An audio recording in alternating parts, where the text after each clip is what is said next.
Greetings. I am Dr. Paulina Van, author of Regala Healing, an evocative approach to self-care, self-understanding, and inner healing.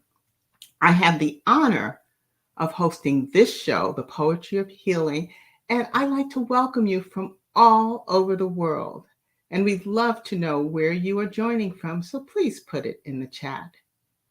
You know, celebrations for the Thanksgiving holiday are nearing, and we will be formally celebrating it in 10 countries across 5 continents, such as Africa, Asia, Europe, North and South America. And as I reflected on the purpose of the holiday, that is gratitude, I wondered, how does an unforgiving spirit or mindset affect one's experience of gratitude giving and receiving? So I reached out to my pastor, Bishop Keith L. Clark, because I know he will bring a real perspective to forgiveness. He will join us later in the show.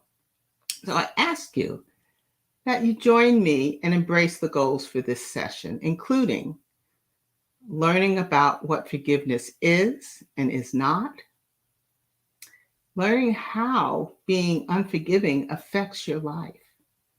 And then we're going to give you tips of how to practice more forgiveness. And we'll end with a meditation to help you embrace forgiveness. We always begin with a centering exercise to help us focus and collect our energy for this time together. And it's a time for you. It's a gift for yourself. So this morning, we're simply going to use our breath and a soothing exercise, a soothing gesture to guide us, relax us, and focus for this session. So first, I'd like to show you a couple of soothing gestures, self-soothing gestures, and those who have been with me before may be familiar with them. So the first one is just putting your right hand over your left chest. And then you can add, I know you can't see my hand on my belly, but you can put your left hand on your belly and just lower your gaze or close your eyes. Closing your eyes helps you focus on your breath. And so I'd like you to take a deep breath in through your nose, count of 4, and then hold it, and then out for a count of 4. Yes. Take another deep breath, and as you inhale, feel your hands just moving with your body. So inhale, and your chest and belly rise, and then exhale, and then they get soft again. And if you do this long enough, you'll get a rhythm, and you'll sense that you're being relaxed, okay? Take another one on your own. Nice deep inhale and exhale. So this is self-soothing breathing. So I'm going to change it up a little bit. I'm going to ask you to take a nice, slow, deep breath in and out to notice you are here. Take a nice, deep breath in and out to notice how your body feels. And then last breath, take a nice deep breath in to enter this session. Okay, for those of you who have just joined us, I am Dr. Paulina Van, author of Regala Healing, an evocative approach for self-care, self-understanding, and inner healing. And I host this show, The Poetry of Healing. Today's show is about forgiveness, what it is, how it affects us, and how to practice more forgiveness to draw peace, joy, and overall well-being into your life. So you are just in time to meet our guests. And I'd like to welcome to the show my pastor, Bishop Keith L. Clark. Good morning, Bishop. Good morning, Dr. Van, and to all of the listeners.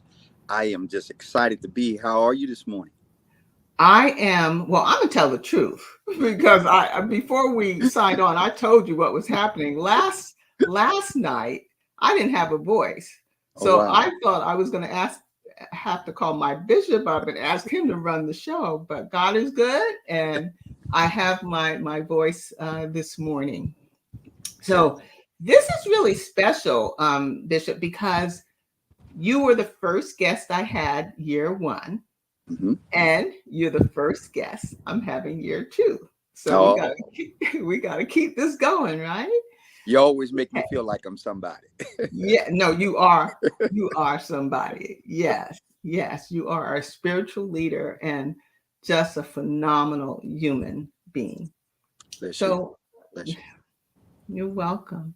So I invite you to tell our viewers a bit about yourself, and then we're going to jump into talking about forgiveness. Okay. My name, as you said, is Keith Clark. I've been the senior pastor of Word Assembly Family of Churches, which is one church in 4 locations here in the Bay Area. We have 2 in Oakland, one in Antioch, California, and one in Tracy.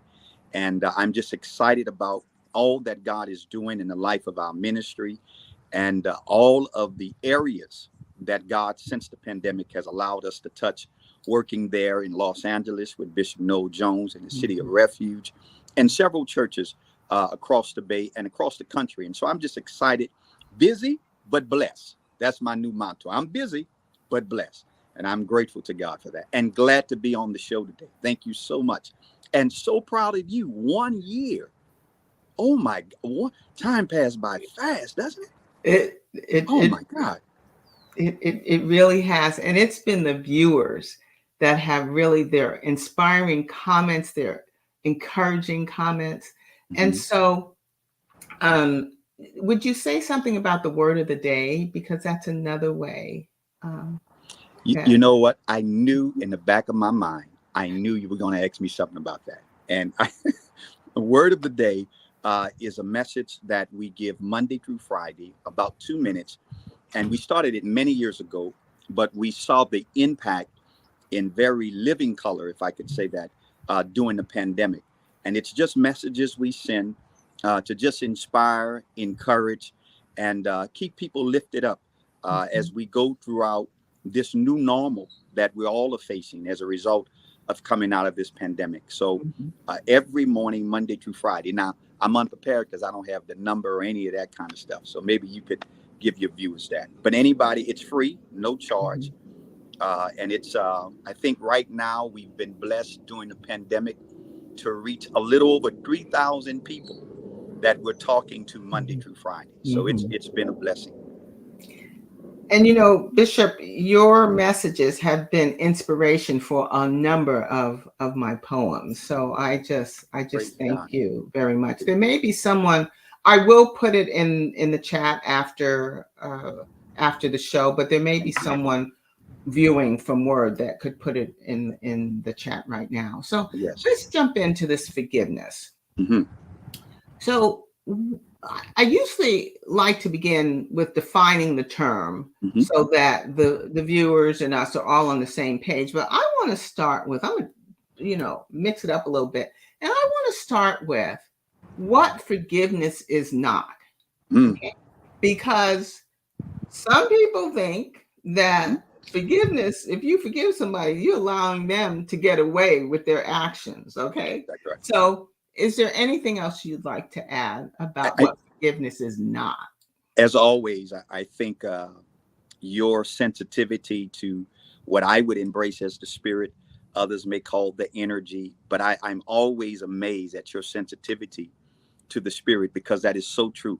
Many people, Dr. Van, are confused about what forgiveness is. Hence, they never engage in the act or the process of it.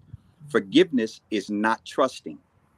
Mhm, And a lot of times, the feeling of um, people getting over on you, the feeling as though you're letting people escape their responsibility or you're letting people avoid consequences is because we're thinking that if I forgive you, then I automatically trust you.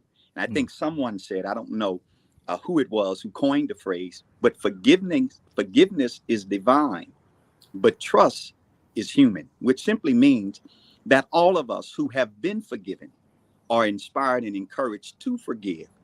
But Mhm. trust has to be earned. So I Mhm. think you're exactly right. Forgiveness is not trust, Mhm. nor is forgiveness instant reconciliation, right? Sometimes people think if I forgive you, then I put you right back where you were before the incident happened. Not Mhm. the case at all, especially when you're talking about forgiveness between human beings. Yeah. Now, when you talk about forgiveness and the divine, that's different. Why? Because he's divine, right? Mhm. So it's Mhm. never him getting to know us, it's us Mhm. getting to know him. But forgiveness, two things to understand: it's not trust and it's not instant reconciliation. And if I might add, Bishop, Hmm. thank you, that it's not minimizing the hurt you feel. Not at all. Exactly. You still hurt. So let's talk about what forgiveness is. And when I brought this topic to you, your question was, is it an act or Hmm. a process? Yes. So I don't know if you want to take it from there or you want to go in another direction, but what is forgiveness? Forgiveness, and of course, my definition of forgiveness is based upon what I understand the scriptures to speak to that. Mhm. And the New Testament speaks a lot about forgiveness. It speaks about God forgiving us, but it also speaks about us encouraging us to forgive others. And in simple, if I could give a working definition for forgiveness, it is to cancel the debt. It is Mhm. to say to the individual, you have hurt me. I'm acknowledging that you've hurt me, but I'm not going to allow the hurt you caused to hold me hostage. Mhm. Forgiveness is freeing yourself, not the other person. I can't tell you countless of times I've had conversations with people over the 29 years, Dr. Van, and trying to get them to see, and when they do, it's like an aha moment. Trying to get them to see that forgiveness is not for the victimizer, it's always for the victim. Because in Mhm. many cases, people who have hurt you have went on with their lives. People who have hurt you, and in some cases, are not even aware of the damage their words or their lack of presence has brought you. So forgiveness is for the person who's been hurt. And it's literally saying, I acknowledge that you have hurt me, but I will not allow this hurt to hold me hostage. It's canceling the debt. Another way of looking at it, it's saying, you've done me wrong, and I'm not going to allow what you did in the past to have any more bearing on how I move in the future. Oh, oh, yes. Mhm. Yes.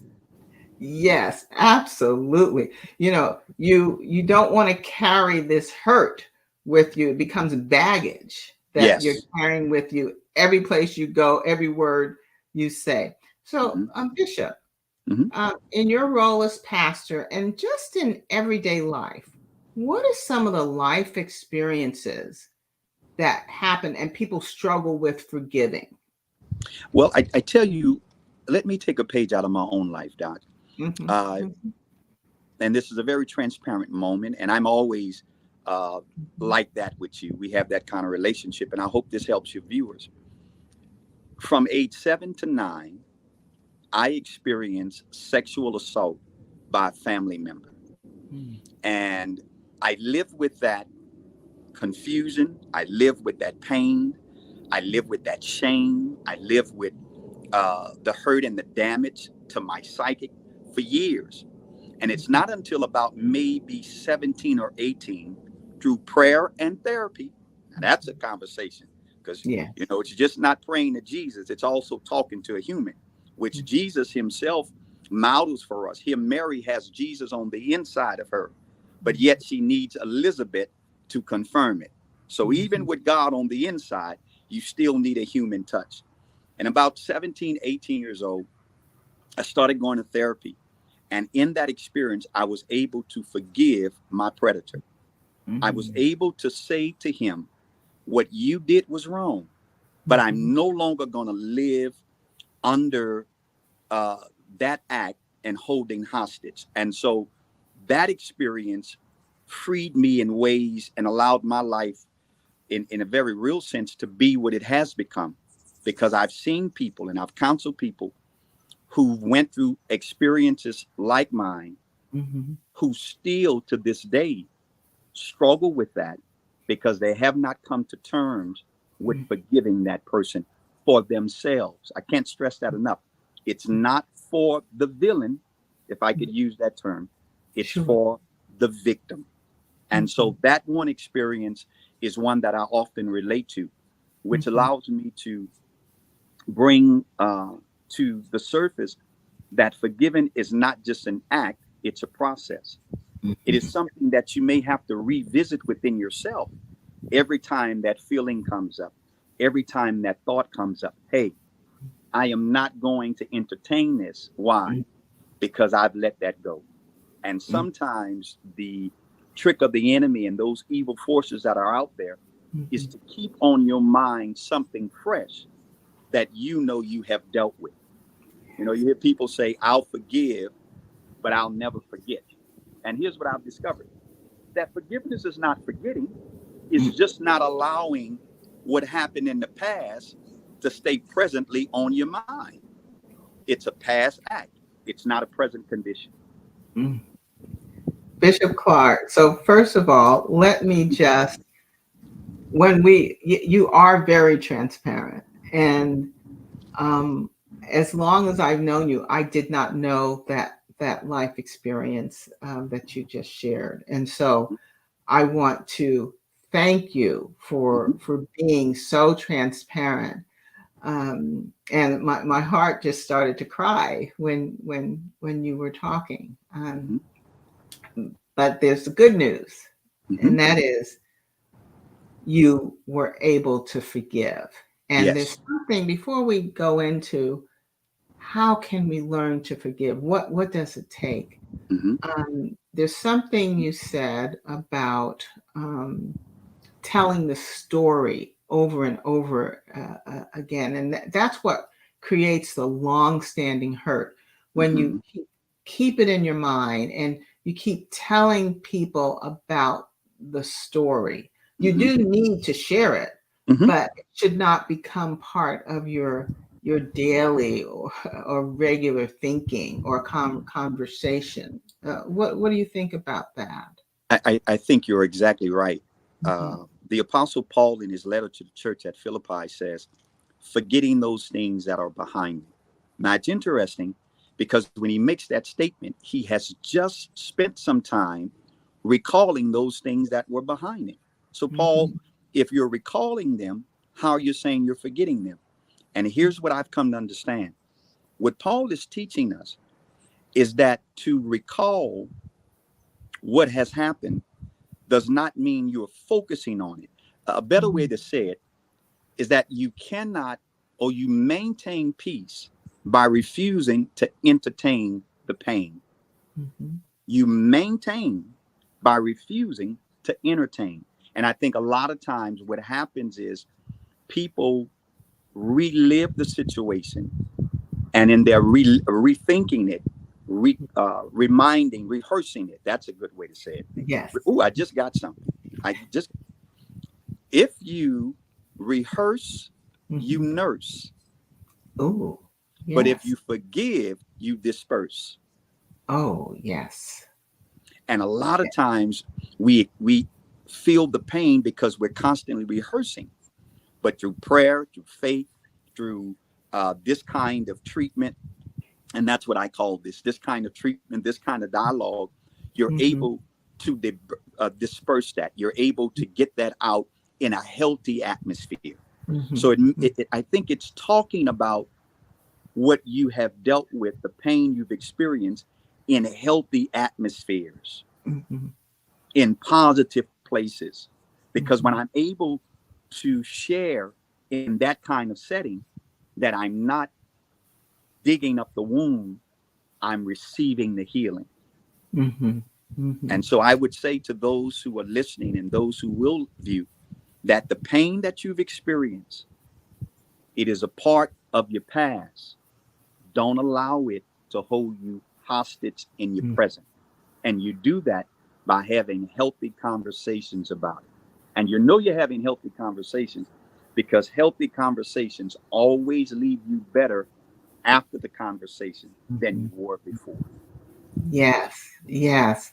And Bishop, the other thing, I love what you said, not having it, it's almost like not having it become part of your genetic makeup because That's yeah. it you keep talking about it and putting too much on it. Hmm. And the other thing that I thought about, Bishop, was that this hurt stays around because you're blaming the offender for how you feel instead of what he or she did. Yes. See, because Yeah. you're responsible for your own feelings. You're So, exactly right. And to mhm, know that feelings are indicators, they're not dictators. mm, Feeling is an indication that something is wrong, but it does not have to tell me how to live, how to act. And a lot of times when we've been hurt and we feel that pain, we then from that pain live. And that's where I think causes the problem and causes us never to reach our full potential after the pain. And so mhm, forgiveness opens the door for you to free yourself. I can't stress that enough. It is not for the person who has done the wrong. Forgiveness is for you.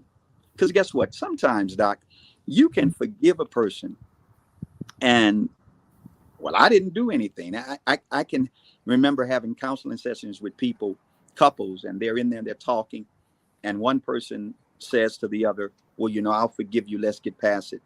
And that person says, well, I didn't do anything wrong. And mm, sometimes the forgiveness is not going to always come with an apology. And you've got to be okay with that. mhm, That's why you mhm, realize that the forgiveness is not for them. Because when I choose not to forgive, it's like me holding myself hostage. mhm, And that's mhm, when I start reliving it. That's when I keep talking about it. Because mhm, I'm looking for something from the offender that mhm, the offender may not be able to give mhm, because they haven't recognized what they did is wrong. But mhm, forgiveness has nothing to do with them. It has mhm. everything to do with you. Oh, Bishop, you are nailing it. And so, as we talk about what happens when you don't forgive, Mhm. there's an emotional impact, a psychological impact, a physical impact. You Mhm. may get stomach aches, tense muscles, um, and the research. Okay, so viewers, I like to put some research in here, and the research shows that it may lead to heart disease or Wow. abnormal blood pressure readings. So Mhm. it's so important. But you mentioned, Bishop, one of the things that gets damaged is trust when someone hurts you. Mhm. Can you talk a little bit about what happens to the confidence of a person that's been, uh, hurt? Um, so, say they, break up a Mhm. relationship, their relationship breaks up, and their confidence is low, meaning being that they may not be able to attract another mate or partner. So, would you like to speak about confidence? Yeah, I think, confidence in my estimation is it's that self-esteem. It's the proper view of you. It's seeing yourself the right way. And I think when somebody has hurt you, the challenge and the temptation becomes what this person has done to me causes me to see myself wrong. But I think, Doc, and this may be a topic for another show, Mm-hmm. what it speaks to that we should never, ever entangle ourselves with someone to the point where their treatment of us dismantles our identity. You know what's interesting? As I study the scriptures, and I've been preaching since I was 17, there's no passage. God says, love one another. He says, forgive one another. He says, pray for one another. He says, to help one another. But he never commands us to trust one another, Mm-hmm. which means that trust has to be earned. And when somebody has hurt you, it weakens your confidence.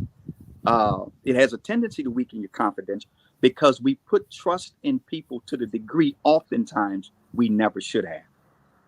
Trust has to be earned. It's almost like Dr. Prevost would tell us this in seminary. He says, when people come into your life, let them take the stairs to your heart, not the elevator. Oh, Let them oh, earn.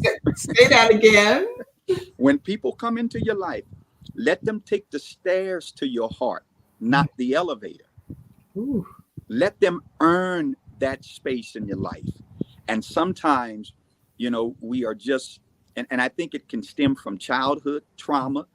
We're looking so much to be accepted, so much to be affirmed when we haven't had that as kids.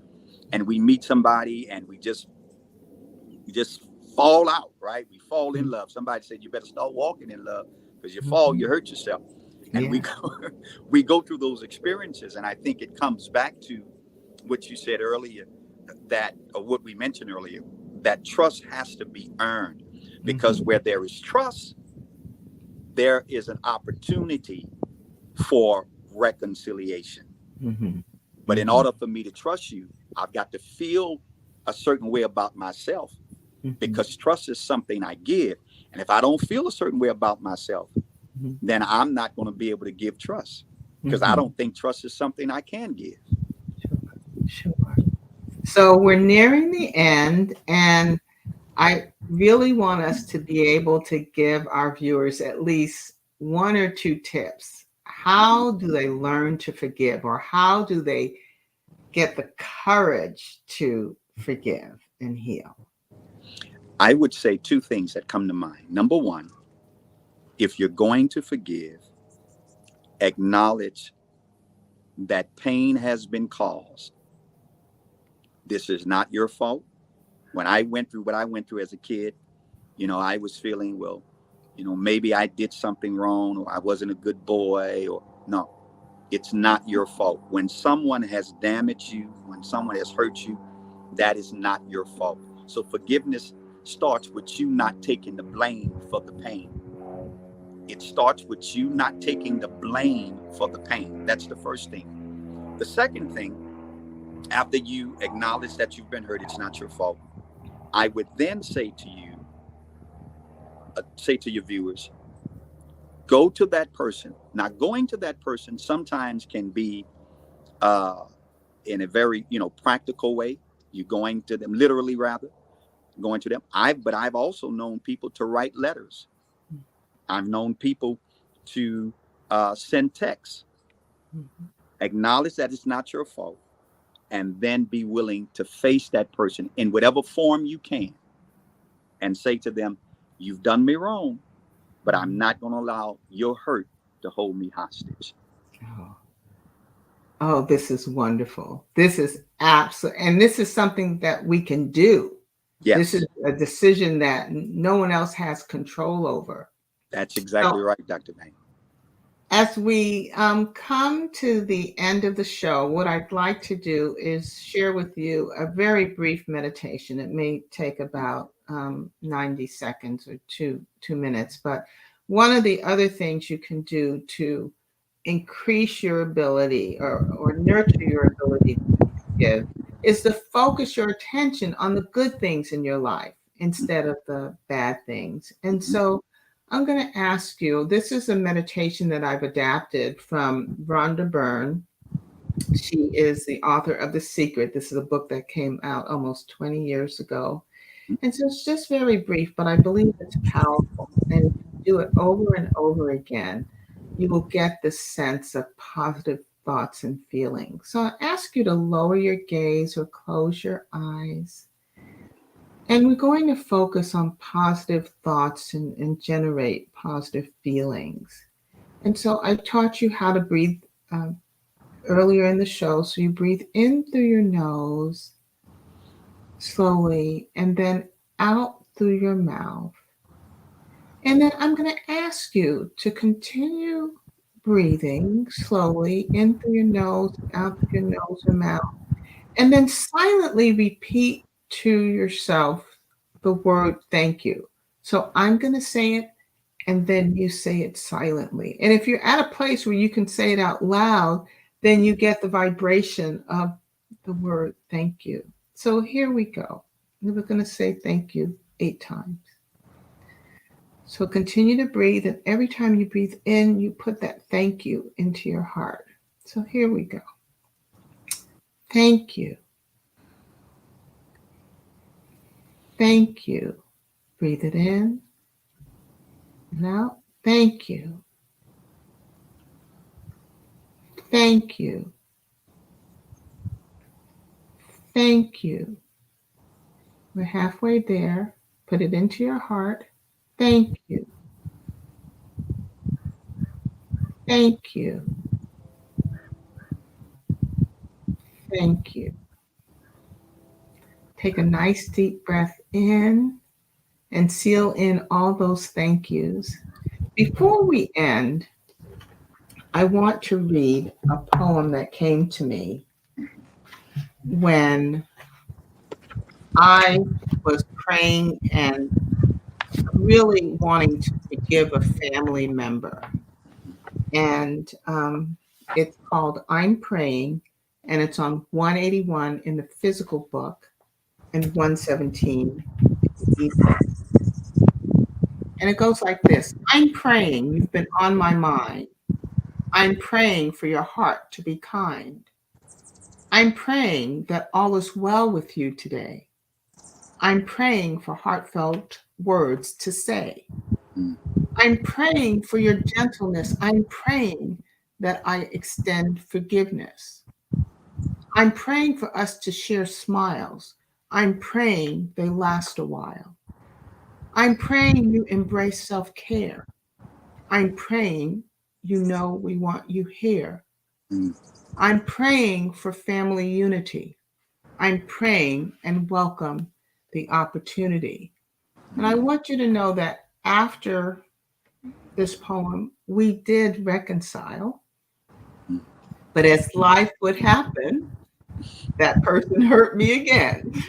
So I'm back into the dynamic way of getting enough, I don't know, courage Mm. to forgive that person again. So what I'm doing right now, I'm protecting myself. I'm staying away, and then I'm going to go at it again. And it's a risk, right, Bishop? Yeah. It's a risk. You know, it's interesting, if Mhm, I may, mhm, Doc, when you talked about this and reading that in that last statement, there was a word of the day I left last week that simply said, sometimes you have to put distance between you and the person you love mhm. if they're not willing to love you yet. Yeah, yeah. Sometimes, and distance is not divorce. Distance is not canceling out. Distance is not writing off. It's simply saying, I'm going to put some space until you're ready to love me the way I'm supposed to be loved. Ah, I'm so glad you put it in that perspective, Mhm. because it's okay to protect ourselves. You know, Yes. and there's a difference in writing someone off Hmm. permanently or protecting That's exactly right. yourself. So I'm going to put a call out to action to the viewers, and there is a forgiveness quiz that I'd like you to take, because I'm going to revisit this forgiveness topic, focusing on how do you forgive yourself. So Uh, I'm going to call to action forgiveness quiz. I'll drop it in the chat, and along with that, I'll drop in several resources that I found helpful in developing this segment.